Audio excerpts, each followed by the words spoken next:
And greetings. Happy Friday. Welcome to the Steve Deace Show, live and on demand here on BlazeTV, radio and podcast. Steve Deace here with Aaron McIntyre, Todd Erzin, and our old friend Josh Hammer. He is the op-ed page editor at Newsweek. He'll be joining us here momentarily for the weekly look at the week that was. But of course, first, we have to cover a few details. Let us know what you think about what we think via the stevedeace.com inbox. You can email us, steve@stevedeace.com. Like us on Facebook, MeWe, Gab, and Parler when it returns. Follow us on Twitter at Steve Deace Show. If you like censored clips of the program, and who doesn't love them some censorship these days, go to youtube.com/Steve Deace or rumble.com/Steve Deace Show. Some of you may have noticed yesterday we busted out some new glasses. That's right, I'm wearing some new glasses from our friends over at Better Spectacles. Have you bought a pair of glasses before, thrown them in the drawer, never worn them again? Maybe you were told just to go home, get used to your progressives. That's what I wear. Well, I've got help. From our friends at Better Spectacles. They're now offering authentic German-engineered Rodenstock eyewear. That's what I'm wearing for the first time here in the U.S. It's a 144-year-old company. It's the world's gold standard with over 500 patents. Ronaldus Maximus himself wore Rodenstock glasses. Yes, Ronald Reagan as well. And one of their specialities, helping those with near and intermediate vision issues, which is common when we look at our phones and computer screens all day. That would be one of my problems. And they have the ability to help you see up to 40% better. So go to betterspectacles.com/Steve. Schedule a teleoptical appointment. You don't even need to leave your house. Now, Better Spectacles isn't just some online company with low-quality offerings. They just make a high-end company with lots of high-quality reviews. They just make it available to you conveniently online. The best-trained opticians in the country. And they're offering our audience today 61% off their Go Spec lenses plus free handcrafted Rodenstock frames. Free handcrafted Rodenstock frames, 61% off the lenses if you visit betterspectacles.com/Steve. Again, that's betterspectacles.com/Steve. It is now time for the Deace Group.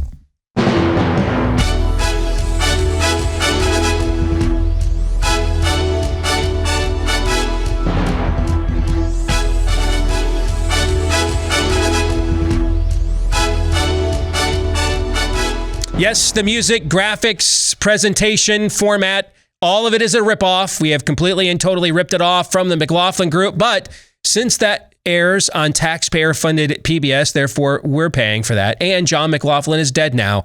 I think that it's okay. Let's get to issue one. Bleep. Lord Nefarious says. If we want to talk about Planned Parenthood, let's talk about how many lives Planned Parenthood has saved and how many babies have been born because of the prenatal care provided by Planned Parenthood. I am committed to doing the absolute most to protect Black mothers, to protect Black babies, to protect Black birthing people, and to save lives. All of a sudden, you're hearing people talk about critical race theory, people who have no idea what that term means, or trying to ban the 1619 Project because it is trying to do exactly what you're saying, which is to actually teach a factual version of oppression in America. This is fundamentally a free speech issue. If you look at the rhetoric of Senator McConnell and of state legislators all across the country that are trying to get bills passed to prohibit the teaching of the 1619 Project, it's not about the facts of history. It's about trying to prohibit the teaching of ideas that they don't like. The way you've talked about it, Administrator, before is environmental racism. Can you explain to viewers what you mean by that? Systemic racism is an issue that this country is dealing with. This administration is facing it head on. And the environmental space is no different than the justice space or any other space. I'm perfectly legal and I'm a teacher. So there. Congratulations. What is that name? Gas. It's on the citation, ma'am. Here you go, Mexican racist. You're always going to be a Mexican. You'll never be white. You know that, right? You'll never be white. Well, I would say we followed the science in the beginning when we institute the mask mandate. What inning are we in as far as this COVID pandemic is concerned? Do you think the 7th, the 8th inning, or late innings? What inning are you talking about? How about the bottom of the sixth? Try that one. How will we know when this pandemic is done?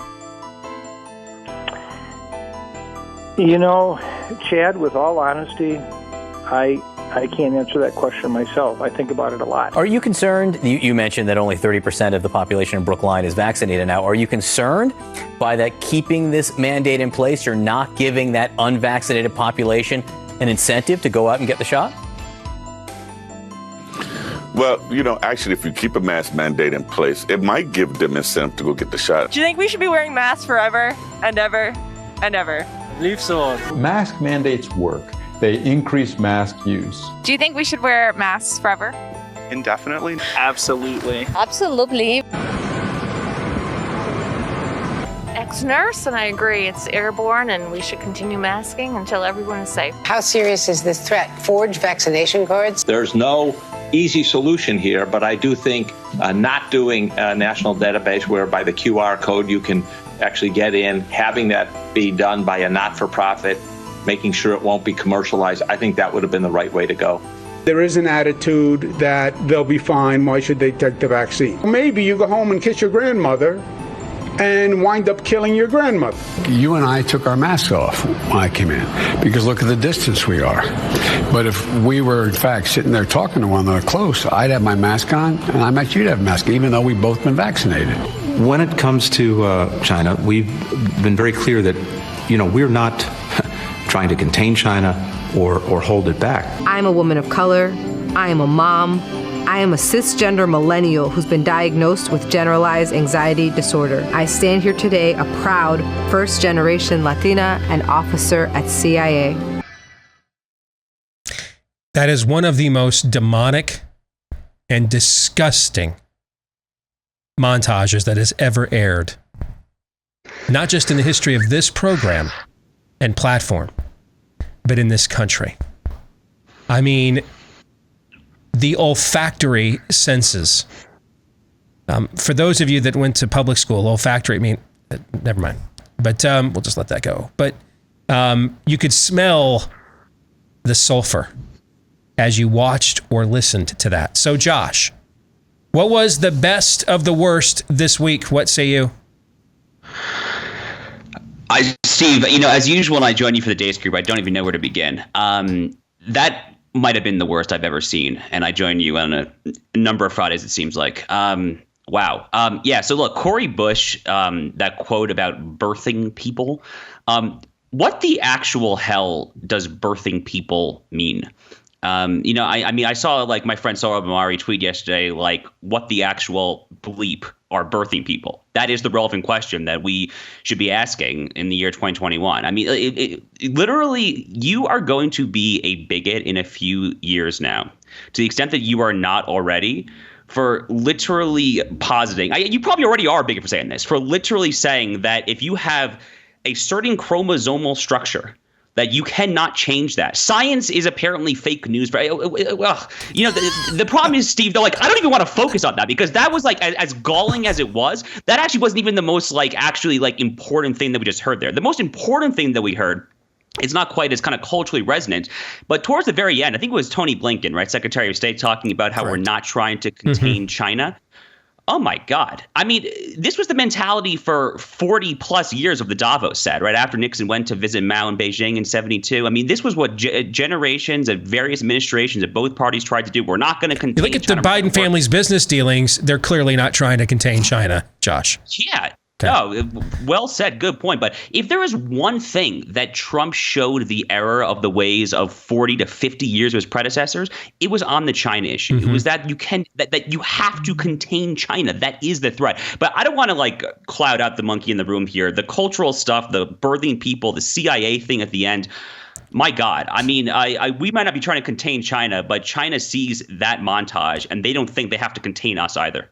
I mean, China felt so cornered by Trump that they had to manufacture and unleash a virus that would shut the world down so their economy could catch up. Oh, I'm sorry. Is this on? You will not be seeing that on YouTube today. I'm sorry. Is this on? I'm sorry. Todd, did I say that? I'm sorry. Todd, what was the best of the worst this week? Well, to Josh's point about the CIA thing, that we are all lab rats in what is clearly a psyop that is going on in broad daylight. We just don't exactly know what the psyop is, exactly how or why we're being experimented on, but that's what that is.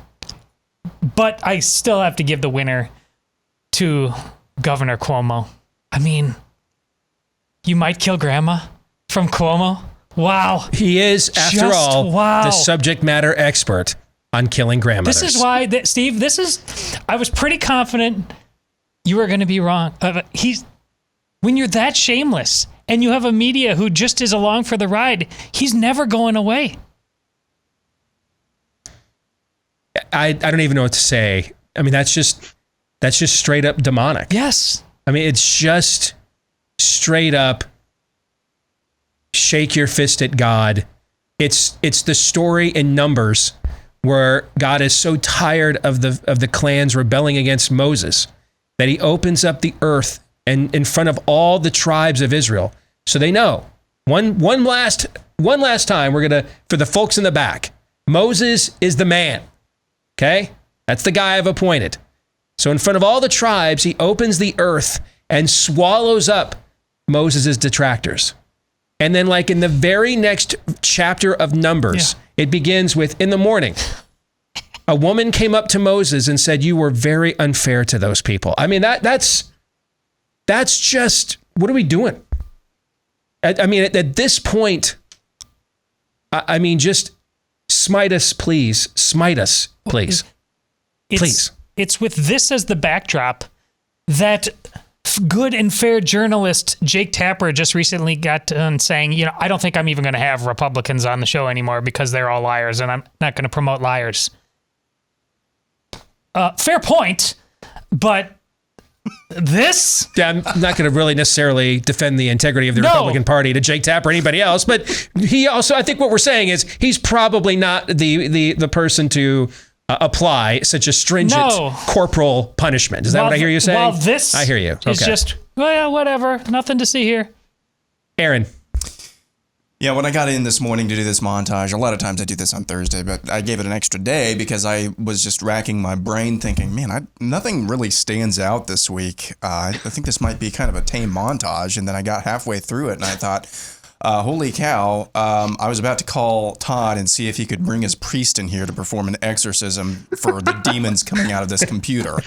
And furthermore, I was starting to work on other projects for today's show, and I noticed that I left quite a few videos on the chopping room, on the cutting room floor as well. So this week could have been even worse. Yeah. Can you perform as a layman, Todd, can you perform an exorcism? Are you allowed to? Can we even get the priest to perform exorcisms is really the question these days. Wow. Okay. I can't do better than that. I dare you to do better.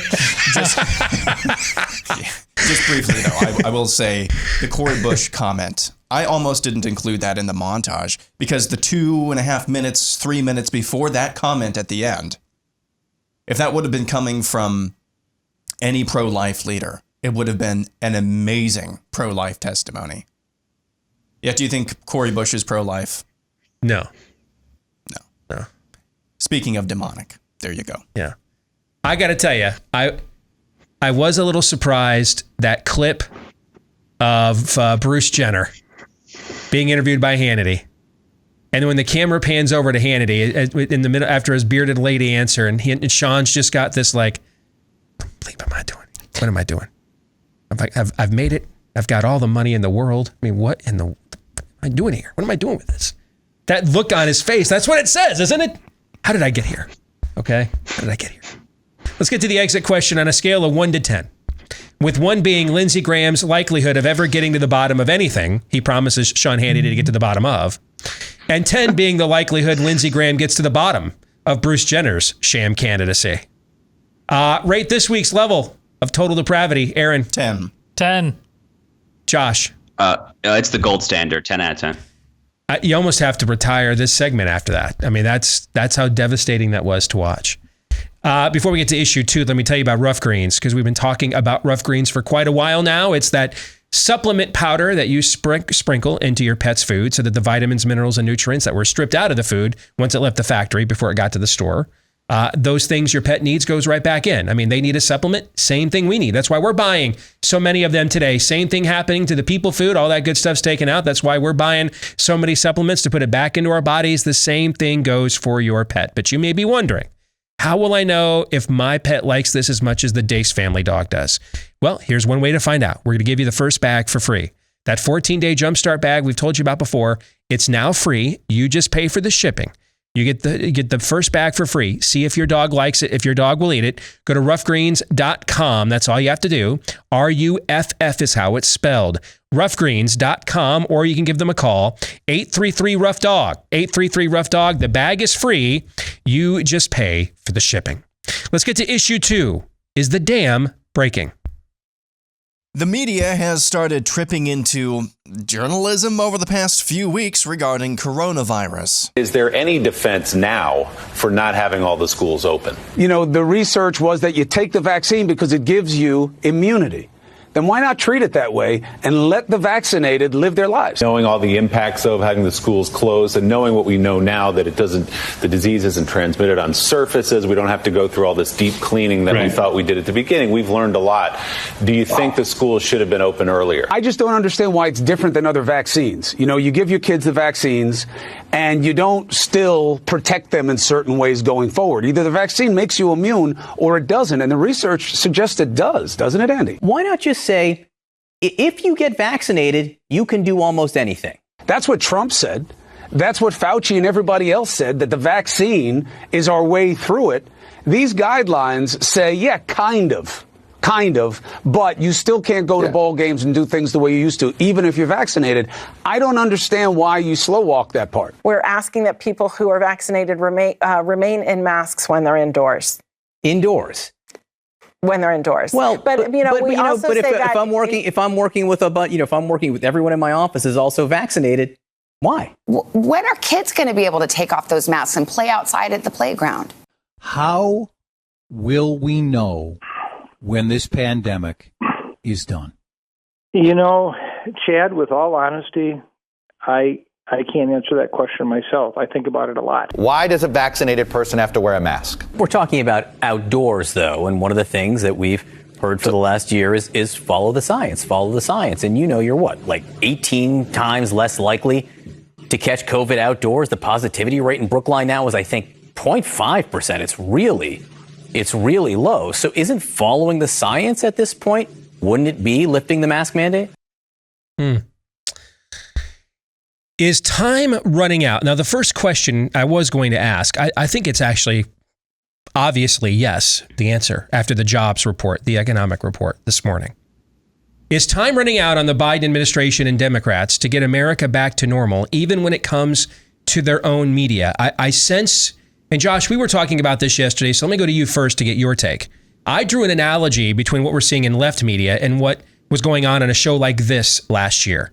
At first, I just began, I don't understand this. I'm just asking questions. It doesn't make any sense. I don't understand the logic of this decision. The Imperial College model, here are several fallacies with it. Why are we following this, right? So you give the people wearing your jersey, it's human nature. You give them some benefit of the doubt, okay?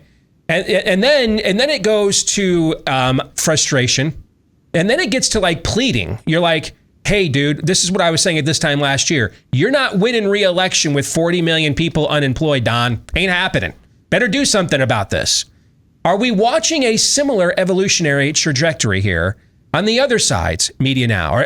Are we about 10 minutes away, particularly after today's April jobs report, from the media basically saying, y'all are losing 70 seats next year if you don't figure this thing out pronto?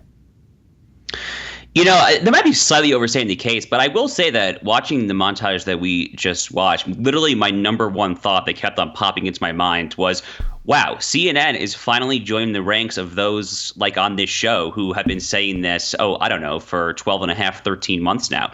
I mean, that was great. I mean, like, frankly, as someone who like obviously wants to like burn off his mask and, go back to like shopping at the grocery store and going to synagogue and like living like my normal in-person life, I'm actually like pretty encouraged by what I just saw. I mean, we all should have a certain degree of skepticism, obviously, because at its root, as people like, as like you, Steve, people like Jordan Schachtel, people like you and Jordan saw from such an early point of this pandemic. What we are seeing is ultimately not just a health response, not just a lifestyle kind of health measurement. We are seeing a power grab, a pure kind of Rahm Emanuel, don't let a good crisis go to waste style power grab. And, the instincts of those like Andrew Cuomo, Gavin Newsom, as far as kind of like scratching that totalitarian itch and wanting to kind of infringe on people's lives for the sheer sake of infringing on their lives, those itches probably have not been fully scratched because, frankly, those itches will probably never be fully scratched. But at the end, what I come back to is kind of the same point that you made at the end there, which is that it's increasingly looking like Republicans are very well positioned to take back the House at a bare minimum next year, and it's closer call, but they'll probably take the Senate majority back as well. So at a bare minimum, if Democrats want to have a fighting chance, and ultimately it kind of only comes back to partisan, cynical electoral calculations at the end of the day, right? If they want to have a chance, and if CNN is kind of like the tail here that is wagging the dog of the Democratic Party, it seems like the momentum is starting to build a little bit. I don't think Cuomo and Gavin Newsom are going to become Ron DeSantis tomorrow or anything like that. I'm under no illusions. But that was a overall pretty reassuring montage. It does seem like the tide is starting to turn a little bit. And as a quick follow-up, I want to get your take on this too, because we raised this point on the show yesterday to our own audience. How about the fact that even when getting prodded from guys and gals wearing their own jerseys, they don't have any good answers. And I wanted to point that out to our audience, for example, about Fauci and Bargan. There is no secret comeback that you couldn't just Google and destroy. There is no secret scientific comeback unless they want to admit to us that the virus is synthetic and therefore operates outside the natural laws of science. Well, they're not willing to admit that to us, and so therefore that option's not on the table. So with the facts we have on the table, you see in that montage, Josh, they don't have any good answers to even gentle prodding, let alone an actual cross-examination like what we do in Fauci and Bargan. That should give us a lot of confidence with our arguments as well. What are your thoughts on that as a lawyer? So you're an arguer. What do you think? Well, they've been hoisted on their own petard here, right? I mean, they literally, based on their own argumentation, based on their own data points, as you outline in your book so clearly, and it's a great book. I can't recommend it enough to the viewers. Thank you. But as you say over and over again in the book, I mean, this was all about quote unquote trust the science, right? That was the entire mantra, was trust the science. Well, okay, the science right now in May 2021 is not what we thought it was in March 2020 when the entire country shut down. As we saw in that montage, we know now the virus does not spread on surfaces as but one huge change. That is a massive, like a paradigm shifting change from what we thought a year ago. I mean, I remember that at the beginning of this thing, with hand sanitizer everywhere and Clorox. But, the number one reason that I know that the tide is really changing here, if I can just personalize this for a second here, my mom is actually a public school teacher. And, she's how old is she? Gosh, she's 60 years old. She has asthma. So, she's kind of in the sweet spot of someone who would want to take some precautions. Right. She was taking the virus very, very seriously, but, she is like fully vaccinated now. And, I was talking to her recently and like she looks at like people like Fauci say stuff like the bottom of the sixth inning. And most specifically, it's this rhetoric that after you're vaccinated, you have to keep a mask on. You have the social distance. Like, wait, if everyone in the room is vaccinated, I mean, my mom looks at that and she says, no, this is just silly. I mean, like the vaccination works or it doesn't. Exactly. The science works or it doesn't. So on their own metrics, on their own scale, they're done. Aaron, what do you think? Yeah, I think if you combine this montage, and it was a lengthy montage, along with a few pieces of news that we had this week. You mentioned the jobs report from this morning that was way underneath expectations for the last month. The month before was actually revised downward as well, ipso facto.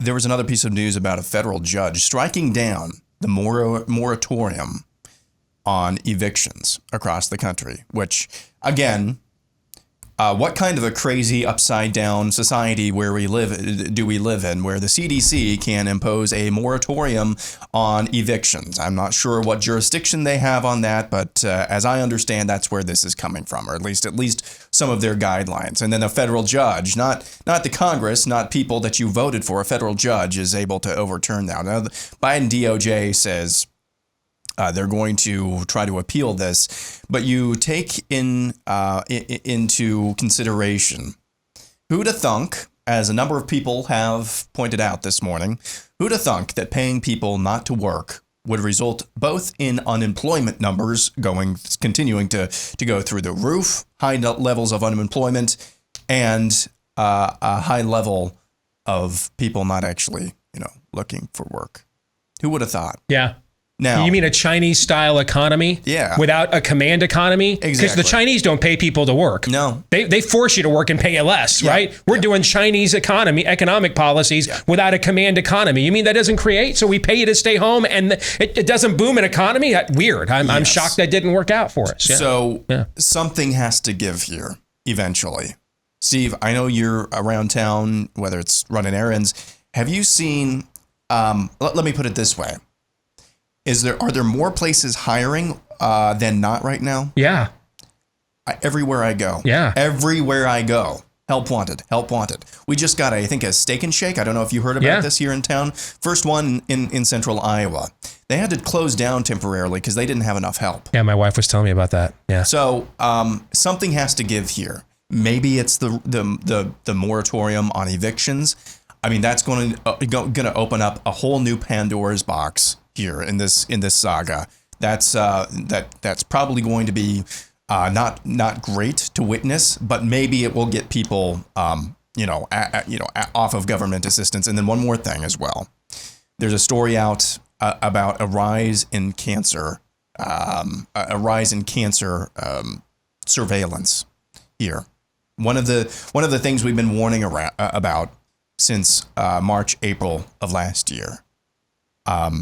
That's something that if that starts to go out of control, rise in cancer that could have been screened earlier and caught earlier, if that starts to rise and that starts to become a story, the impetus to memory hold this entire thing is going to rise even more. So 3 things from this week, I guess, that impact this. Those are all good, Todd. It's not breaking. None of these things aren't bugs. These things are all features. Everything you said from the beginning of this montage to everything you guys have argued should be reason why people are in jail, frog marched out of here. Yet there just continues to be zero consequences for what's going on. They hate America. They hate reality. And yet they march on and they take territory. And then Republicans sit around gathering around the likes of Cheney and Stefanik and Bruce Jenner right now. We are in huge trouble. Steve, that redone movie of Justice League, that scene they added, I thought it was so powerful, where Superman shows up, and this time it's not just showing to blow wind with the villain. Mm-hmm. The villain tries to chop him down, stops instantly, and Superman beats the crap out of him. We haven't even laid a finger on these villains. We're dealing with pure evil. If we think we're about to return to normal with these people on deck, ain't happening, because we don't understand the reality we're dealing with right now. Let's get to the exit question. If the potential, in honor of his 70th birthday this week, or 75th birthday this week, if the potential for the majority of mask mandates in America to be gone by Labor Day were a Bob Seger song, which Bob Seger song would it be? A, Roll Me Away. B, Still the Same. C, Turn the Page. Or D, Against the Wind. Aaron. Man, Todd made a compelling case, so I'm going with D. Todd. Against the Wind. What do you think, Josh? That's kind of where I kind of came back to at the end, honestly, as well. Against the Wind. Sorry, everybody. See, I think you're right about the spirit of the age, but the laws of nature and nature's God remain in effect. And you break the natural law enough and it breaks you. And that's going on right now. And eventually they have to make a decision. Do they like this more than they like holding on to their current power? Because this is the path for them losing a lot of that power. And very, very soon, we shall see. More in a moment. Got an email this morning from someone who said, all right, man, I bought a box of Built Bar, really just to support the show. I thought there's no way they're as good as you claim. So my wife and I got a box of the double chocolate. We're both at big time chocoholics, and we're just blown away by how good these are. You were right. See, I told you before, I got started with Built Bar. I bought a box out of spite. I got tired of the host of a sports podcast I listen to, just raving on and on and on. I just thought there's no way it's that good. They're that good, maybe even better. So if you have not tried them before, I mean, how good does it get? High in protein, high in fiber, low in calories, low in carbs, like 3 to 5 net carbs per day. If you're counting sugar calories, overall calories, whichever healthy lifestyle you're into, Built Bar fits in. You don't have to sacrifice health and taste anymore. Also, for those of us that are concerned about such things, easy on the tummy too. They're absolutely amazing. All of them covered in real chocolate. 15% off your first or next order. If you want to come back again for seconds, thirds, fourths, or if you're like, okay, I've got to give this a shot. 15% off your first order when you go to BuiltBar.com, BUILT for BuiltBar.com. Promo code DACE for BuiltBar.com. I've got to finish off my candy cane brownie seasonal flavor from Christmas because they're going to expire like in a month. So I just had one of those winter flavors. It's kind of getting sad. I've got to eat all the fall and Christmas stuff I have saved over. It's all getting ready to expire in the next couple of months. My hope is to like save it well into the summertime. But man, that candy cane brownie, when those seasonal flavors come out for Built Bar, make sure you take advantage. Those are all great. BuiltBar.com, promo code DACE. All right, let's get to issue 3 as we continue on with our weekly look at the week that was. Could DeSantis challenge Trump? Another week, another couple of wins for Ron DeSantis. First, the Florida governor signed a bill that made his previous executive order banning vaccine passports by businesses and government permanent. He also signed the bill that would limit local power in the wake of public health emergencies. Then DeSantis signed another bill shoring up election integrity in his state. Friday morning, DeSantis was the subject of an attempted hit job at Politico, whose morning playbook claimed the governor had left behind a trail of disgruntled former staffers who've started a support group for themselves. DeSantis' stock as a national figure is certainly rising, but could he beat Trump in a potential 2024 Republican primary should the former president decide to run again?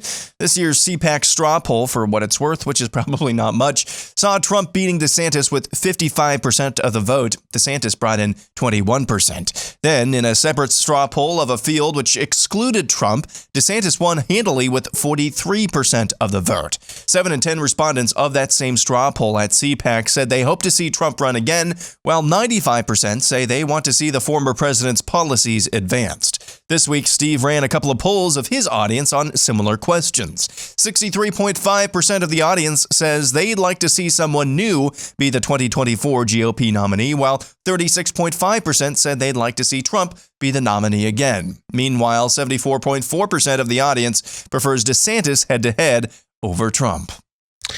Those Twitter polls, by the way, we had almost 7,000 people vote in both of them. So the two of the most voted in Twitter polls we've ever had in the history of our Twitter account. Let's get to the first question here. Could DeSantis, there's been a lot of talk, hey, no one else will run unless, and I've been a part of it, unless Trump makes it clear he's not going to. I spoke with a little birdie earlier this week who knows Ron DeSantis well.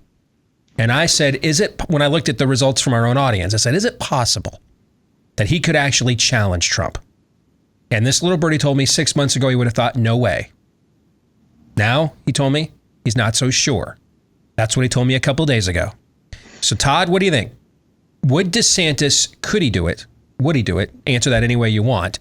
Step in and challenge Trump in the 2024 GOP primary if the former president made it plain that he plans on running again. I think he could. I don't know enough about him personally to know if he would. I don't think ultimately that's his call in every way, shape, and form. But could he? Yeah, because Trump and whatever cult, in fact, formed around him was always Trump relative to something else. That's the important thing to always remember. But he fights. Yeah, but he drained the swamp. Yeah, but he's not the system. That's the really important thing to remember. And whatever we have based on this montage, God only knows what this world is going to look like 2 years from now. To simply say that the environment of 2015 will be the environment of 2023, have we learned nothing? about how quickly things change. I mean, as you said, Steve, you can't believe the give and take that's going on online about whether or not Republicans should support Caitlyn Jenner or not. So, yes, I think he absolutely could do that and could win convincingly. He could also do that and end up ultimately suffering a fate like Ted Cruz suffered. But I don't think it's insane to think that that's just a death wish. Not at all. I could see him beating Trump in a landslide. What do you think, Aaron? I have a quick question. So let me answer one of the questions. Would he? I'm kind of with Todd. It's hard to say. Now, if the Politico attempted hit job this morning, which essentially boiled down to why don't you listen to Karl Rove more? If that's true, part of that is he has a brain trust of two, himself and his wife. That's kind of refreshing, isn't it? Is it not? It's refreshing that the wife is obviously a positive influence. I will tell you, I've known a lot of politicians all the way down to state legislature where the wife is not a good influence. And that's why a lot of your male politicians go off the reservation. Yeah. They do not want to go out there, fight the war all day long, and then come home and fight it at home as well. And what I'm told is that she might even be to the right of him on some of these things. And see, that's when you couple what he's done over the last year with, you know, this report and what you just said as well, that's pretty encouraging. Now, could he, Steve? What, just generally speaking, is there a composite of the Trump primary voter from 2016, or is it all over the place? I think it's all over the place because he's been president now. Yeah. Okay, because he has a record. Right. So this isn't just you have reasons. I mean, the guy expanded the party's base by 11 million voters in the last election. He got the most minority non-white voters by a Republican in 60 years. Mm-hmm. So the fact he has a record now and he has presided over things, there isn't a composite Trump voter anymore, I don't believe. Yeah. So I'm trying to, and so that was going to inform the answer to this question. Since there's not a composite Trump voter anymore, that seems to me that there is a splintering and an opportunity for bringing about a new base of people for different potential politicians. The problem then becomes Ted Cruz, Ron DeSantis, Donald Trump. Because of Donald Trump's personality, I think he gets away with being to the left of those other two guys on the issues, and so I think that would set up a really, really interesting dynamic between Ron DeSantis, a Ted Cruz, a Donald Trump, where it's like, where do these guys go? Do they go further right? Do they try to get to the left? I think that would be either really entertaining or a massive cluster. Josh, what do you think? So I'm a huge fan of Ron DeSantis. I'm sure everyone on this panel is. I mean, he's obviously on fire right now. Best governor in the country, hands down. For me personally, he's probably one of my top two choices for 2024 right now, with Josh Hawley, at least in theory, being the other one. Not that I'm particularly bullish on his chances necessarily at the moment. But do y'all remember, like, when DeSantis was running against Andrew Gillum in the 2018 gubernatorial race, he was really, really MAGA. I mean, he had like TV ads where he was like reading The Art of the Deal to his son to like fall asleep at night. It's just, I mean, like, I'm literally not exaggerating. I mean, it's very hard for me to envision him actually running against Trump if Trump were to make it that clear. I hate to be cynical about that, because I would wholeheartedly and enthusiastically support Ron DeSantis if that were kind of the mano-a-mano matchup. It's also, I mean, he really is just on fire right now, like nothing that I've really ever seen from a governor, honestly, in my short time following this stuff this closely. But that's a very, very, very difficult string of momentum to maintain. I mean, this is 2021. I mean, this thing's not going to get started for a while now, right? So time will tell. But look, I am really, really, really bullish on the guy. I like him a lot. The only other thing I'll add into the equation here is, you know, Biden is spending like nothing we've seen since LBJ and arguably since FDR. I mean, we are getting to the point where these deficits are going to be 50-60% of GDP on like an annual basis, which is as an economic data point is just truly obscene. And the Republican Party lost a lot of credibility, of course, on kind of deficit hawkishness during the Trump years. But the only point I want to make is that that if this really does become an issue, let's say like interest rates start to spike, if inflation starts to get out of control, if we start to have like a mini kind of Greek-style debt crisis, and you kind of get this kind of old school Tea Party sentiment again, that could be DeSantis's lane, because he kind of came to political maturity. He kind of came to political maturity during that era, but he also kind of takes a lot of the more Trumpy populist stuff. So that could be his lane. That's interesting analysis. That's good stuff. True or false? Exit question. True or false? The odds are at least 80%. Either Donald Trump or Ron DeSantis will be the GOP nominee in 2024. Aaron. True. Todd. Yeah, true. Josh. I think the establishment's still going to coalesce around Nikki Haley, so I have it a little lower than 80, so I'll say false. The one advantage, I like what you said. Basically, you're making a sports critique here. The idea you could peak too early, right? Okay. The one advantage that DeSantis has for that not to occur is he's got a campaign himself next year, right? So, I mean, he cannot afford to just grandstand and punch himself out in the second round of a 12-round fight, because that's not even his fight right now. We're having a presidential conversation about him. He's got to win re-elect next year, or, I mean, his career's over. This is all a moot point. He's the Secretary of Health and Human Services or something in Trump's presidential cabinet. So having a campaign next year gives him an advantage to not kind of peter out here and peak too early. Let's get to issue 4. What would you actually spend big money on? Let he who has not been 4 years old and ordered 918 SpongeBob SquarePants-shaped popsicles cast the first stone. Yes, Noah Bryant gave his grad student mother quite the surprise when she found a bill from Amazon totaling about $2,600. The 4-year-old had accidentally ordered 51 cases of the popsicles, which totaled over 918. Does that look like the face of a kid who did that accidentally? Yeah, look, that kid looks a little too smart for his age. Yes. All right, so what would you accidentally spend $2,600 on, Todd?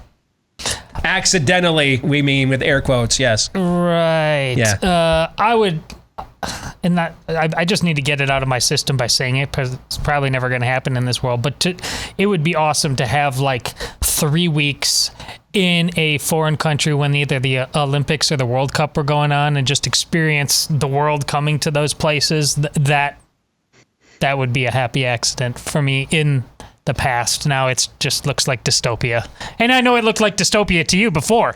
What you would spend big money on sounds like dystopia. Yeah. To me, I'm frankly mildly disgusted, just to be honest. I know. Okay, Josh, what about you? Yeah, I mean, I actually have a similar answer to Todd, honestly. I mean, because flights are so cheap during COVID, I keep an eye on like kayak.com and like the airfare booking websites pretty frequently, just for kind of quick getaway trips and that kind of thing. So I could see myself accidentally spending a couple grand on like a getaway trip to like Argentina or something like that. I don't know. Aaron. I would accidentally spend $2,600 on somebody to professionally install my home entertainment system, because that is hard work. I will tell you this: the $2,600 I would spend would be to go nowhere outside of the continental United States. There's the ugly American. Yeah, it would be nowhere. There he is. Nowhere where there's not either a pizza that could be delivered or the threat of said pizza delivery driver getting robbed. Would not occur. No. Let's get to our predictions. Todd, go ahead.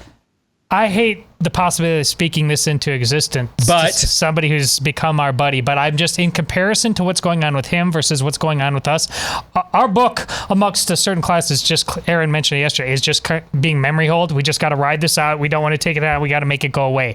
But people on the left and the right are losing their minds about Alex Berenson, and I think he might be the next big tech target who's just totally made to go away. Well, he is stepping on their shibboleth right now by looking at the vaccine incident report site. So interesting. All right, Josh, what do you think? So this might be a little too optimistic, and I don't get accused of optimism that often. So this might just be like a rare burst of being happy on a Friday or something. But I'm very kind of in the weeds on a lot of these tech issues. I've kind of taken that on as like an issue that I really kind of put front and center of like the issues that I write and speak on and whatnot. I'm increasingly optimistic that we actually could see some genuinely bipartisan piece of legislation to rein in the big tech oligarchs. I'm not pretending it's going to happen this year. Maybe it'll happen this year, but it really is reaching a fever pitch of sorts. And there still is fairly limited Venn diagram overlap because the two parties are hostile to big tech for fundamentally different reasons. But just the sheer level of animus against these private corporations is like nothing that I've seen in a long time, frankly. And eventually, I just think that human passion, like what we see on the Senate, on the Senate and House of Representatives on the dais, that's eventually going to turn into some piece of legislation that I could definitely see eventually becoming law. I could too. I could see that. Aaron. Prior to July 4th, one of possibly, but not guaranteed, the final gasps of the Branch Covidian cult in the expert class will concoct a coordinated effort to shut down the entire country. I'm talking Walensky, Fauci, Slavitt, any of those people in the expert class. There will be a concerted effort to shut down the entire country because of the scary Indian variant. I could see that too. My prediction is that when Republicans retake both houses of Congress following the midterms next year, which I believe they will, neither current minority leaders, Mitch McConnell or Kevin McCarthy, will be leading their respective chambers. Neither one of them will be. You have any thoughts on that, Josh? Strikes me as eminently plausible. I agree with you more strongly on McCarthy, but I could definitely see it in both ways. Yeah. I think McConnell will retire. I think McCarthy will be ousted. So good to see you as always, Josh. Thank you for joining us. We appreciate you. Take care. Anytime. We'll come back. It will be a Feedback Friday. We'll get into some of your responses to us, and then we'll respond in kind when we return. Stay tuned. And greetings, back with Hour 2, live and on demand here on Blaze TV, radio, and podcast. Steve Deace here, alongside Todd Erzin, Aaron McIntyre, and all of you. Let us know what you think about what we think via the stevedeace.com inbox. That's steve@stevedeace.com.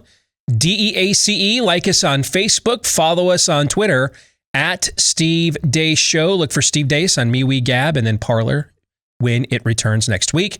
You can also look for clips of the program on youtube.com/Steve Deace or rumble.com/Steve Deace Show. And if you are a podcast listener, thank you. We're looking for you to hit that subscribe button for us. Leave us a 5-star review if you haven't done those things already. And we want to thank all of you that have done those things already. Please keep doing those things if you have yet to do so. Please. Thank you. I don't know why we need them. I'm just told we do. And I just always do what I'm told around here. Let's get to Feedback Friday, brought to you by Omega XL. If you are, whether it could be the back, the knees, the neck, the shoulders, for me, it's that pesky left hip flexor. Whatever the case is that of chronic pain, stiffness, and achiness you're struggling with, chances are the underlying cause is inflammation, and you want to deal with that inflammation before it causes permanent damage. Those topical rubs, pain relievers you use, they don't deal with the underlying cause of inflammation, but Omega XL does. Backed by 35 years of clinical research, it's what I use to go after my inflammation. Why I would also therefore recommend that you give it a shot as well. And if you want to get started with it today, Omega XL is offering you buy one, get a second bottle for free. That's right. Buy one, get a second bottle for free today. So 2 for 1. When you visit omegaxl.com/Steve. That's omegaxl.com/Steve, or give them a call at 800-844-4888. That's 800-844-4888. You guys ready for some Feedback Friday? You bet. Let's get going. Let's start with Dylan, who says, I was walking through the mall in Houston with my fiance. We don't wear masks, even when some sweet old lady at Walmart asks us to, we just politely decline. But today at American Eagle, we walked in without masks, and the manager came up and told us store policy requires them. We reluctantly put the masks on, and that's when providentially gargantuan godly fart from deep within my bowels made its way out without warning. It was silent, and it was deadly. The manager winced and tried not to make a face. when he noticed the smell. And that's when I looked at him and said, you smell that? That smells like proof that masks don't work. How good is that? I don't know if that story would be even better if it's not true and you just made it up. That you could be that creative would almost be more impressive than if it just spontaneously occurred. One of the dudes in Daily Defiance yesterday said that when he was going through the store without his mask, some double-masked woman started following him around, giving him a look, and so he dusted some crops and she ran off pretty quick. No. Nice. I've been watching you on demand with my Blaze subscription for around 6 months. At first, not a fan. You're not alone, actually. We do not make a good first impression. But notice that's why it took him 6 months. Costanza. Yes. But we do play well with the crowd that has patience. Unfortunately, that is a shrinking number of Americans.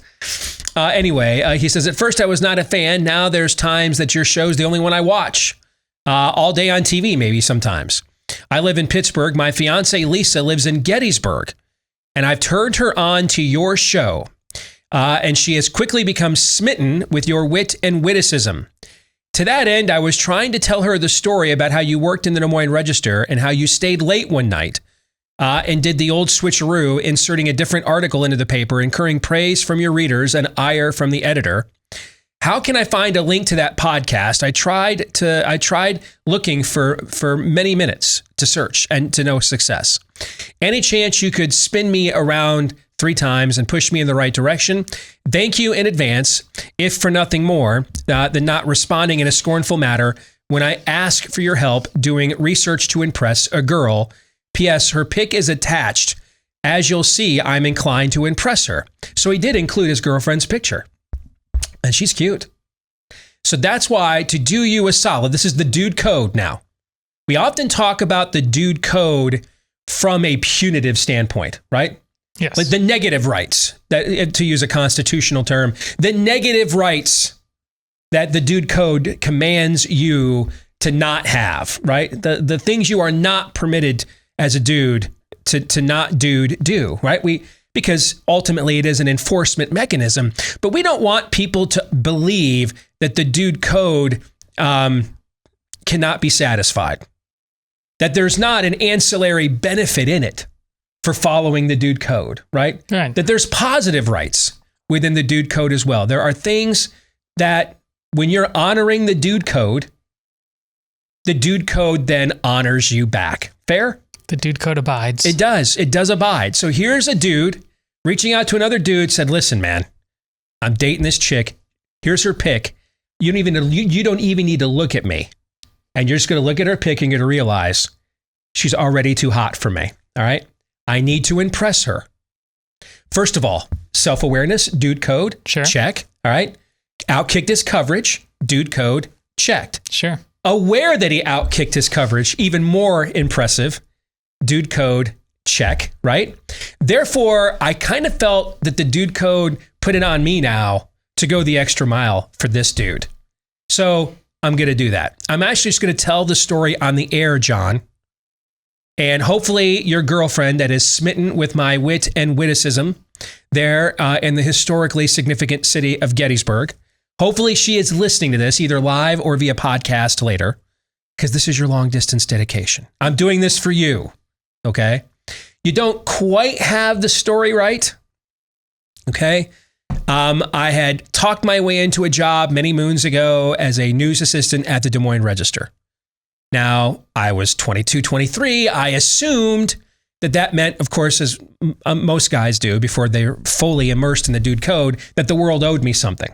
So one of the ways I talked my way into this job is I told them I would like swab the poop deck. I'd like start at the bottom because I was emulating something I'd heard from my favorite sports writer as a kid, Mitch Albom, that he got started in sports writing by volunteering at his local newspaper. So I thought, hey, I flunked out of college. I'd like to tell you I dropped out. I didn't. They threw me out because I went an entire semester without attending a class, which I found out later is apparently frowned down upon.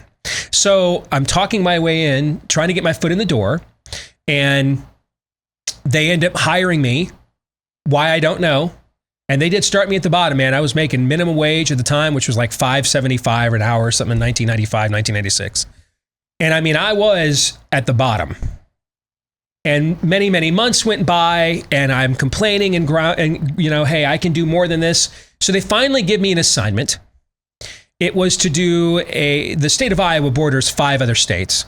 We're kind of a landlocked Bolivia here. So they wanted me to do some kind of meta-analysis of the track and field results between the state track meet results between Iowa and the other 5 states. How do Iowa's athletes stand up against the other states?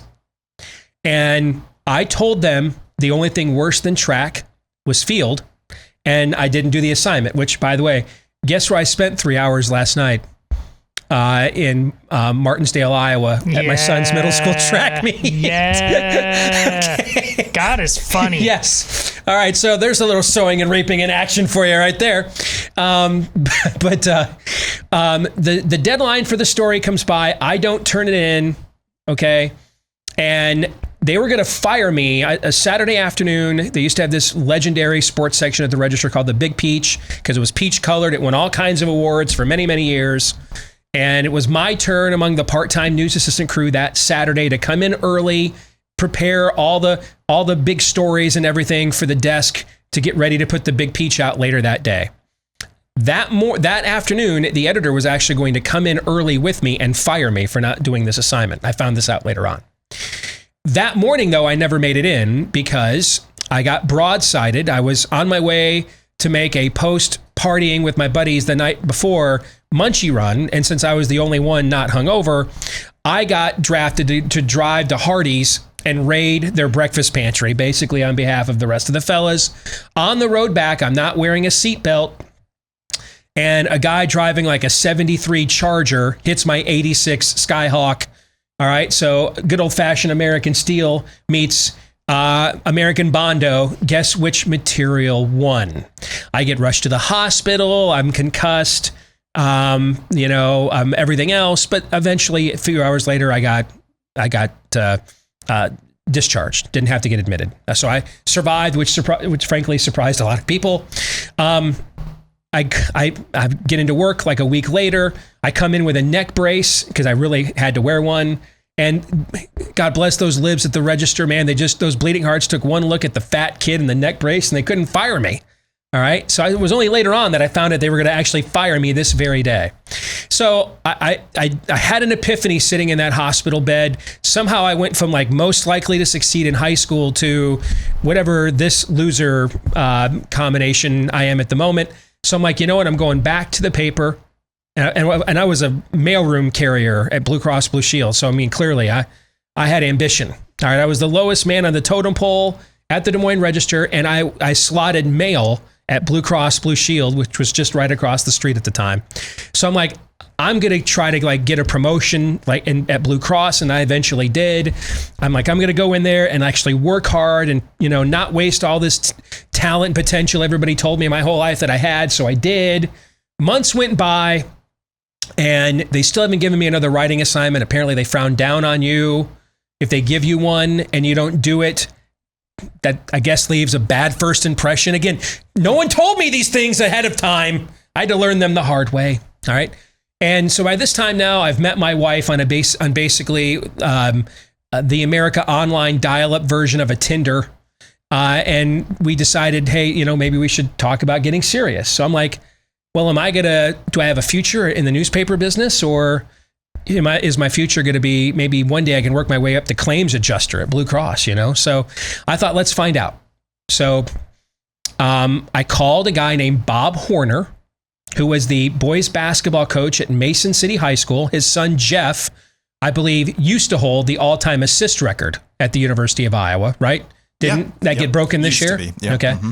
And he wasn't playing yet, but they had the number 1 team in the state with another young man who was at point guard, Dean Oliver, who would go on and play for 4 years in the Big Ten at the University of Iowa. And I noticed we had not done a feature on them yet in the Register because they were outside of our immediate footprint in the northern part of the state.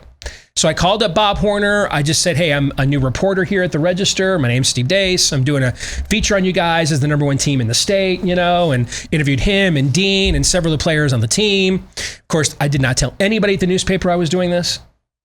And figured no company's ever fired anybody for taking initiative, right? So let's see where we stand. That Saturday night, I'm working on the sports desk. I wait till everybody else leaves. I write my story and then file it on the system to be published like in the next day or two. That's the time where you put stories as they were in the queue waiting to be published.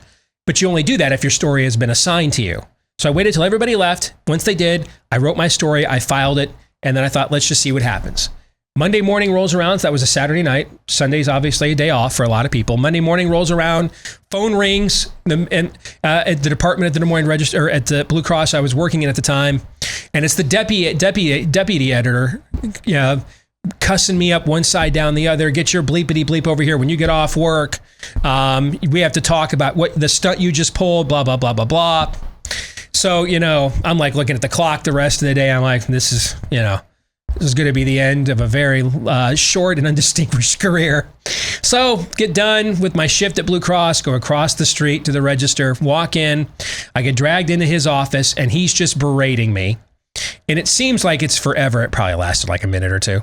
And I'm thinking to myself, man, I'm going to come up with like some kind of parting shot, one-liner, and then walk out of here so that years later when I'm, sitting down at the bar after working another, strenuous claims adjuster shift at Blue Cross Blue Shield, I can impress my buddies with this story, about how I told off the sports editor at the Des Moines Register once.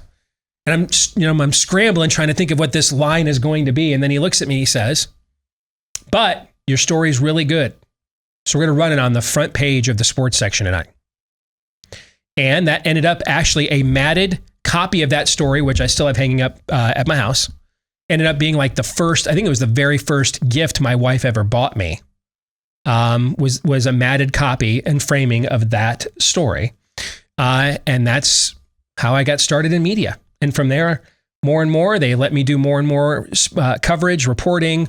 I even got assigned beats, even for, minor league hockey, college football, things of that nature. And eventually turned that into getting lured away by the local sports talk radio station. And then that's how I got into media.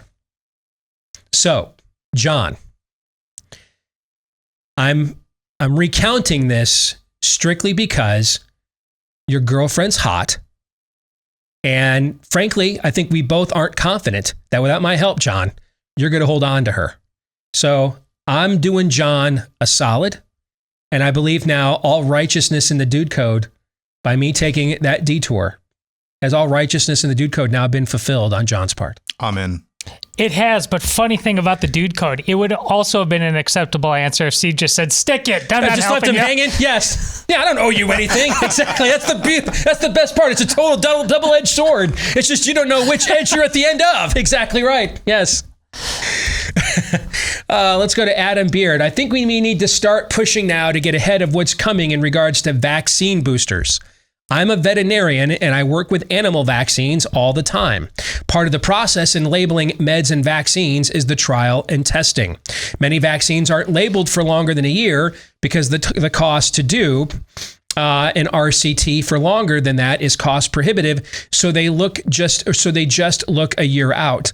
See the results and label for use with 1-year boosters whether or not immunity would last longer from the initial vaccine. They're going to try this with COVID vaccines, I guarantee it. They're going to stop looking for extended immunity after the first year, so they only label it good for that year, thus making it seem you need boosters every year, whether or not you really do. The way labeling works and that this is how recommendations are made with vaccines needs to be sent out to the public so they can be educated before they fall for the booster trap. Now, I don't know whether or not, Adam, what he's suggesting is true. I do know, though, that these are the kinds of questions we should be permitted to ask. And we're sitting in a situation right now where the primary vehicle most of us would have to ask these kinds of questions, like our Facebook pages, our Instagram accounts, our Twitter accounts. These big tech companies are openly saying they are modifying their algorithms to promote the vaccines. They're totally in bed with the vaccine companies. That's not to say that the vaccines lack efficacy or effectiveness. We're not having that. That's a separate conversation that we just can look at data over time and come up with the answer to that.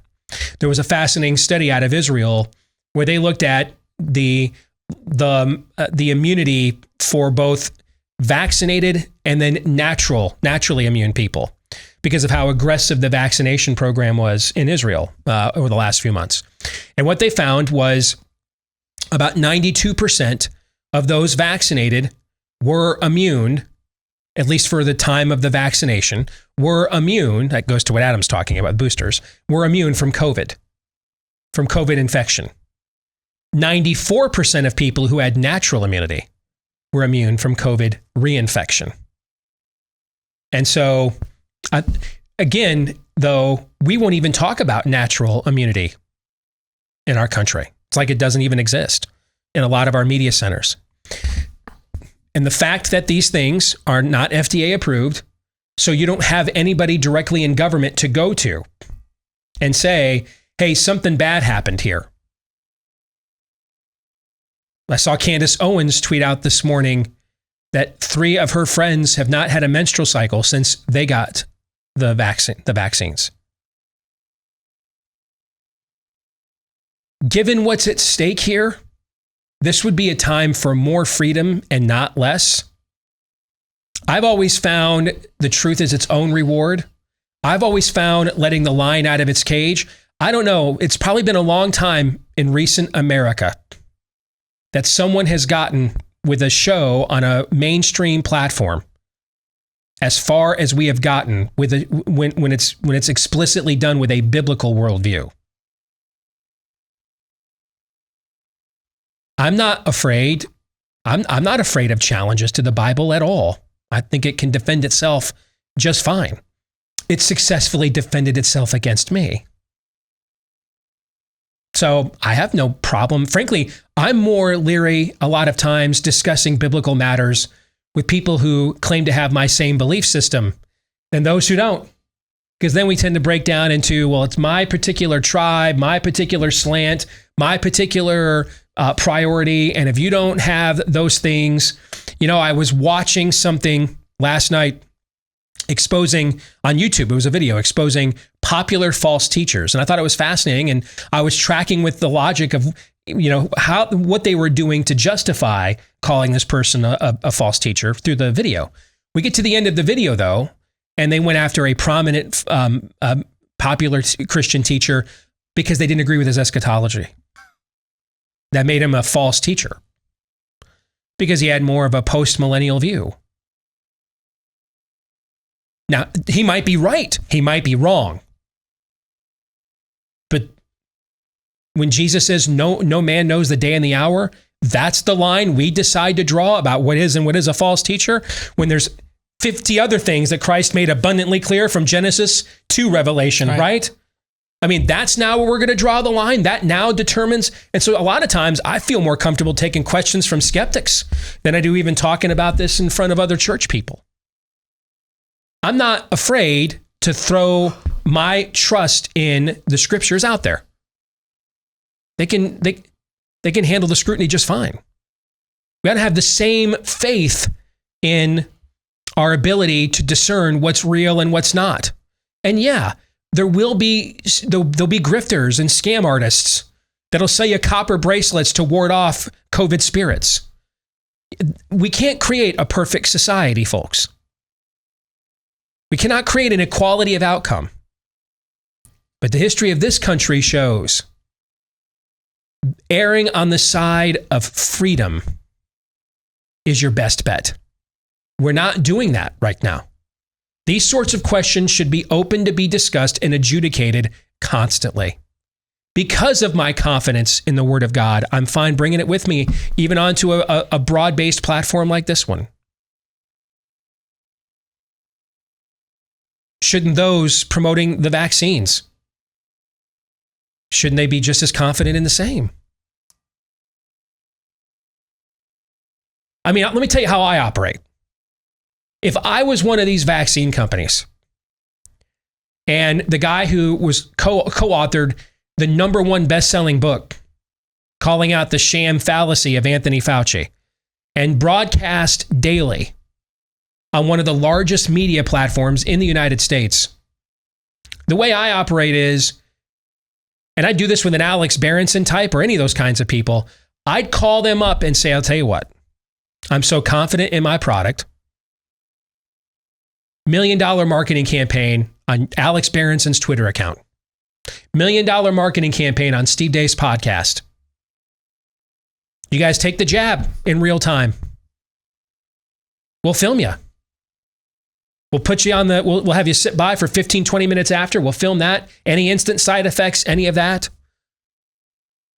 We'll do an honest diary in the weeks between the first and second shot. That's how I would operate. I'd be like calling bluffs. You know when I knew John McCain would never be president? You might have heard me say this at the time on WHO. When I was going after him during that Iowa caucus cycle here in Des Moines. And we offered him how many opportunities to come on this show and refute me. He never did. When a guy who spent 5 years in the Hanoi Hilton can't go on 1040 WHO in Des Moines and answer questions from a community college grad, that guy ain't winning the presidency. That guy has no shot up against the spirit of the age, or he's a foot soldier in it, if you know what I'm saying. Right? It's one or the other. Either he's too weak to do what must be done up against what we're up against, or he's one with what we're up against. It's one or the other. Sure. You're either not up to the job, or actually you are the job. Okay? But if I were those companies, I'd be calling Alex Berenson up.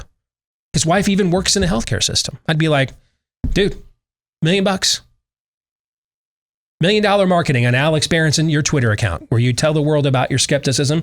Let's roll. We'll put it all on camera. That's what I would be doing. That's what I would be doing.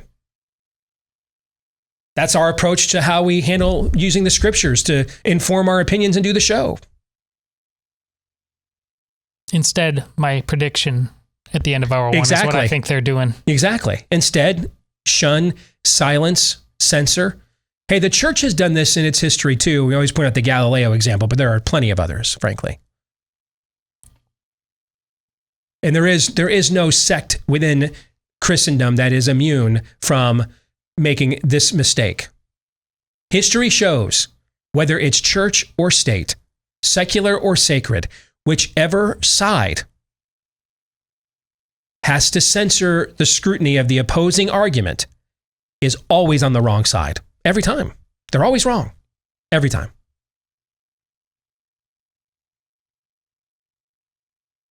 Otherwise, how do you explain Kevin Bacon out debating John Lithgow in Footloose? I've made my point. Let's go to Debbie Turcotte. A friend told me the school she works at is repeatedly testing elementary school kids. Thousands of tests, one tested positive. That could be just an anecdotal reason why this is going on in other places around the country, why we have so many more tests than citizens. So recall, we spoke earlier this week, the United States has conducted over 400 million COVID-19 tests in a nation of 330 million. There are numerous countries in this world, most of them, in fact, that have not done 70 million COVID-19 tests, even if they have a population of that or greater. That's the difference in how many more tests we've done compared to population, which means we just keep testing people over and over and over again. I'm guessing they did that. They're doing that at our universities, right? I'm guessing we know that our athletic sports teams are doing that, like our professional sports teams, but they represent a small microscopic segment of the population. So I think, Debbie, you're onto something, that a lot of that testing and retesting is being done at an academic level over and over and over again. Michael Hoffman from Warren, Pennsylvania says, do you think there's any possibility that the Biden folks claim the vaccinated still need to mask, as they know the vaccine is not an actual vaccine? Again, I think these are questions you should be able to get answers to.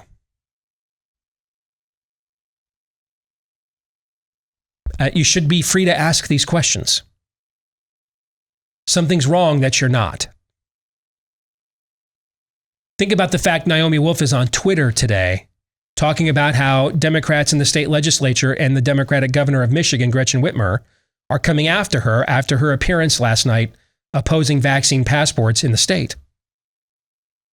You know, that whole Reagan, the person who's my 80% friend isn't my 20% enemy thing, right? Okay. Naomi Wolf agrees with him on everything else, 99% of things. She dared to think for herself on this one thing while maintaining her positions on the other 99% of things that she agrees with the Gretchen Whitmers of the world on. Right. She might as well just be named Alex. She might as well change her name to Alex Berenson now, as far as Democrats in Michigan are concerned. I'm just telling you, the people that do that don't ever have the winning argument. Doesn't matter whether it's pastor so-and-so, father so-and-so, legislator so-and-so, governor so-and-so. Whenever in history, whoever's doing that against their own skeptics never has the better argument. Period. End of sentence. Whoever's doing that has the weaker argument. We'll come back with some more Feedback Friday here in a moment. We are facing unprecedented threats against our religious liberty, and one of the best outfits out there on the front lines against that encroachment with upward of an 80% success rate. Our friends over at Alliance Defending Freedom, I think, in fact, is it next week, Todd? That the apparently only baker open for business in all of Denver, Colorado will be joining us on the show. Is it next week? It is Thursday, yes. It is next Thursday, and who represented him and won that case was Alliance Defending Freedom. They won the masterpiece cake shop case with Jack, the poor baker there that they keep targeting and picking on. So if you're looking for a cause to donate to preserve your religious liberty, you can do a lot worse than ADF. Check them out at adflegal.org/Steve if you want to make a donation, because they offer all of this pro bono to their clients, which means they need funding. adflegal.org/Steve if you want to help in the fight to preserve religious freedom at adflegal.org/Steve.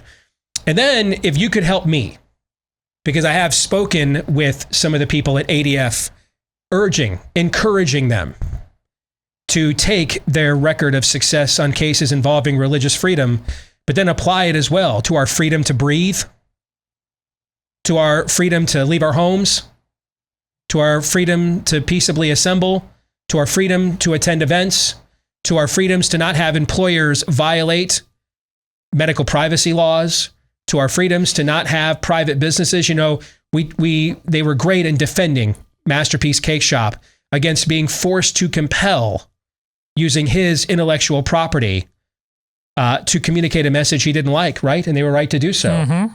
But could Jack then, therefore, compel use his business to compel other people to think and believe and say what he wants them to? Could he do that? Because that's what a lot of businesses are arguing of things like vaccination, right? Just asking questions. You can't come in here unless you're vaccinated. I don't know, can a business make me smoke marijuana? Can a business make me slap my kids around in order to come in? I mean, what can a business force me to do? And we need as many people and as many soldiers on the front line of that fight as we can possibly get. And I mean, just looking at their track record, I don't know, there aren't too many better outfits out there that could be a better friend to us in this fight. So many people are sending me emails right now. How do I get legal representation for this? How do I get legal representation for that? So absolutely help ADF continue to win landmark cases for religious liberty at adflegal.org/Steve. You can donate there. But also go to adflegal.org and ask them, hey, we could use you in this fight as well. We could use you to enlist in this fight with us, because we need as many high quality people as we can get. And you're one of the best outfits out there. So we need you here. That's where the fire is raging the hottest right now. Can I breathe? Does my kid have to wear a bacterial re-ingestment cloth diaper to go to school? Can the company I work for violate my medical privacy? We need some legal representation there as well. So adflegal.org/Steve. Again, that's adflegal.org/Steve. Let's get back to some Feedback Friday. Let's go with Emma Griffith next. I'm a soon-to-be college graduate in Ohio under the COVID sonnets of DeWine. And a church near our campus hosts a college ministry associated with our university. I've been participating in this college ministry for the past 3 years. It's an absolutely wonderful, incredible church. They're dedicated to the Word of God, not afraid to speak out on hard issues. Back towards February, when vaccines were beginning to roll out and people were starting to push back against COVID restrictions, we had a message on how we should respond to the government in a godly way. The gist of our speaker's message bent on the sovereignty of God and how he has placed our leaders in these positions. Therefore, we should obey them since God put them there. Additionally, Christians are supposed to be model citizens, so again, we should obey government. The whole notion of give to Caesar what is Caesar's and keeping the perspective that current government is mortal. He also rightly pointed out the only proper time to rebel against government is when it goes against God, i.e., when the apostles were regularly jailed for preaching the gospel, released, and then continued preaching and were still being jailed. I found myself agreeing with him in this general sense of obeying government, as he had many scriptures to support this. As more and more people are beginning to fight against COVID restrictions, though, I find myself thinking more and more about this message in regard to the COVIDian cult. I'll be honest, this message encouraged me to give in to the reprehensible rules of masking, etc., but it's beginning to reach a breaking point where I'm desperate to breathe, see people's faces, and connect with others freely again. Emma, the problem with the message by your speaker is that they started from a flawed premise. Therefore, the hermeneutic is flawed. In this government, all right, so very basic. After the Revolutionary War was won, the charter document launching the United States of America was the United States Constitution, correct? After the war, you said? Whenever I ask these, you look like I'm trying to trick you every single time. I want to make sure I'm not supposed to say the Constitution, because you often do this with people with the Declaration versus the Constitution. I'm trying to help. I know Todd's always not hurt. He's going to screw me. This is the one time. He hasn't done it in 5 years, but I know this is the one time he's pulling my pants down. You have that look on your face every time. I'm going to start doing this to Aaron. I'm going to make him feel like that now. And you're going to be relieved at that. Aaron, after the Revolutionary War is won, I'm trying not to be a smart aleck right now. All right, just the answer is yes. All right. The answer is yes. The document known as the U.S. Constitution, it begins with which words? What are the first words of the Constitution? We the people. We the people. Why are they the first words of the Constitution? Who is chartering this document? The people. Who's forming this government? The people. Who is determining who gets to serve in the government? The people. Who's determining what the laws of the nation will be? The people. Who's determining what the laws of the nation will not be? The people. Who's determining what the process for which laws will be made will be? The people. Who's determining what the process for which laws will not be made will be? Should we go on? Therefore, who is the authority in this country? The people. The people. Your speaker, Emma, was giving a conversation as if he was talking to a group of Anabaptists confused about whether to rebel against the government in the 17th century of a monarchy post-Reformation. Your speaker needs to update his calendar a few centuries. He's not living in a monarchy, although by giving sermons like this, he's increasing the odds you'll be living in an oligarchy. You're living in a republican form of government. The power rests within the people. This isn't about whether or not you submit to your leaders, Emma, and everyone else within the sound of my voice. It is about whether they submit to you. Why are you armed? Why do you get to be automatically armed, but a cop has to go through training, but a military member has to be approved and go through training? You get to be automatically armed. Does the Constitution guarantee that every soldier gets a gun? Does it? No. Does the Constitution guarantee that every cop gets a billy club and a gun? Does it? No. Whom does the Constitution guarantee gets to be armed? You. You. Because they're supposed to be afraid of you. They submit to you. You consent to them. In any relationship, where does the power reside? With the consentor or the consentee? The consentor. So wives, you've actually had the power all this time. All right? So, Emma and everyone else, render unto Caesar that which is Caesar's. Render unto God that which is God's. Your rights come from God. Therefore, what right does Caesar have to impose on them? Todd, do you know the answer to that one? It's really simple. None. None. None. Has no right. No right to impose on God-given rights. Caesar has no rights. Governments don't have rights. People do.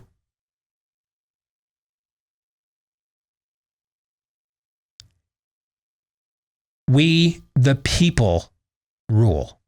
We are the rulers. They submit to us. Paul was a free citizen. Did he ever vote for Nero? Nope. So who was the authority, the governmental authority in Rome? A free citizen like Paul or Nero? Nero. That's why Nero got to cut his head off. You have a gun. So that if some government official, well, you can have a gun. So that if some government official here ever thought, I'm the new Nero, you get to shoot back. Or first, if need be. That's the point of all of this. You're not subjects, you're citizens. Your speaker's terrible. Not worthy of being an American. Not worthy of the privilege of God planting him in a country like this. He's calling you to be a ward of the state. You're not that. This was a country founded to stop that historical paradigm. Or as Cleon Skousen called it, to make a 5,000-year leap in human government.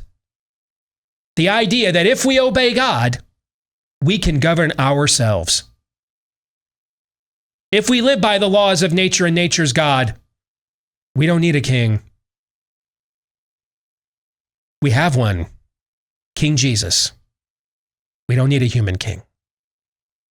So they submit to us.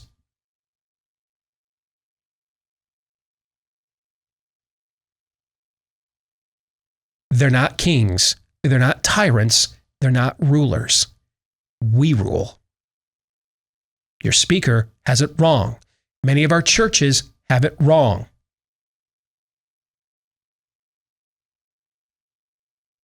They have no business celebrating the 4th of July. They've bastardized it. They've betrayed it. They've urinated all over it. We rule. Now, it may not look like that right now. Right? May not look like that. There were times in Israelite history, it didn't look like God's law was the law of the land, right? Did it cease being the law, though? Nope. Maybe it didn't look like it for a while. Started looking like it when they got thrown into captivities and judgments. It looked like it then, didn't it?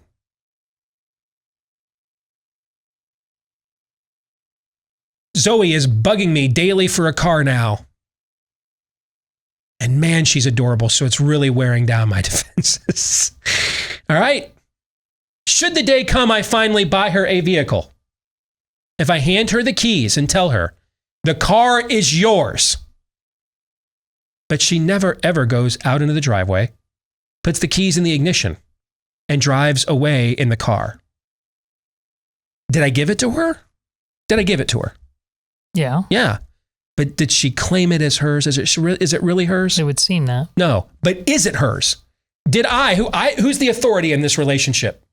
The father or the teenage daughter? Although sometimes it seems like it's backwards. You, the giver. Yeah, but it's the giver, right? If you do not receive the gift, you were still given the gift, right? But you have to receive it in order for it to go into effect. We still live in a government by the consent of the governed. Nothing has changed from the Declaration of Independence. You have all of this tyranny because you consent to it. And one of the reasons you consent to it is because you're getting horse bleep sermons like the one Emma just described from COVID Stan, Ohio. We're in charge here. In America, we do not wait for Elrond to come and hand Aragorn the sword and say, become the king you were meant to be. We all pull the sword from the stone. What right do we have? You're a damned American. That's the right you have. And your God, the only living God in this universe, gave you that right. He could have put you in any other country, anywhere else in this world where you would be subservient to the state. By his grace and mercy, he placed you here. Do not be an ingrate. Do not be a bastard son or daughter of the only living God. Accept your birthright. Claim your freedom, or it will be taken from you. That is all. You know, trying to sell your home in any economic environment in terms of awkward, weird segues. But I couldn't think of something else to say, and I had to say this, so let's get her done.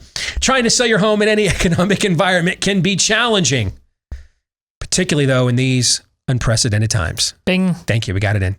That's why you want to make sure you've got a real estate agent who will come in, take charge of the situation. But then remember, ultimately, who is in charge? So this is a pretty good segue to the last conversation. You're in charge, particularly if you act like it. But where are we going to find an agent that knows what they're doing? That's where the website kind of says it all. realestateagentsitrust.com, where we have real estate agents at the ready all over this country. And a lot of them are right from this very audience, just like a lot of you. So, you know, they come to the table with the same values you do. And they're ready, able to serve with a fully and vetted track record of success.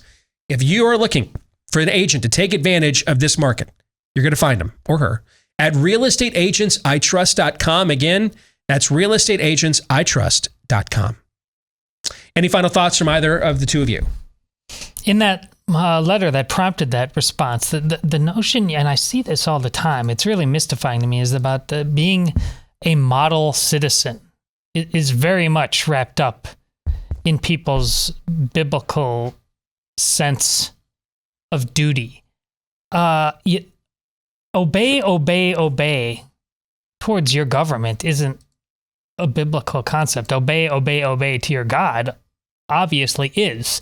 And obeying your God is obviously being the person who says, we the people are not, that, get bent. That's wrong. So I'm glad Steve went out of his way to take you down the trip he just took you on, because this is as fundamental a self-own as American Christian citizens perpetuate on themselves on a regular basis. This is a trick question. In some respects, who is Romans 13 talking about when it talks about government? Is it talking about the kings, the people that we elect in our context, or is it talking about us? I know that's a whole another can of worms that I don't have but 10 seconds to wrap up. The point is, the onus is on us because we're the leaders in this here society and this here country. The onus and the blame is on us. Have a great weekend. Well. John 3:17.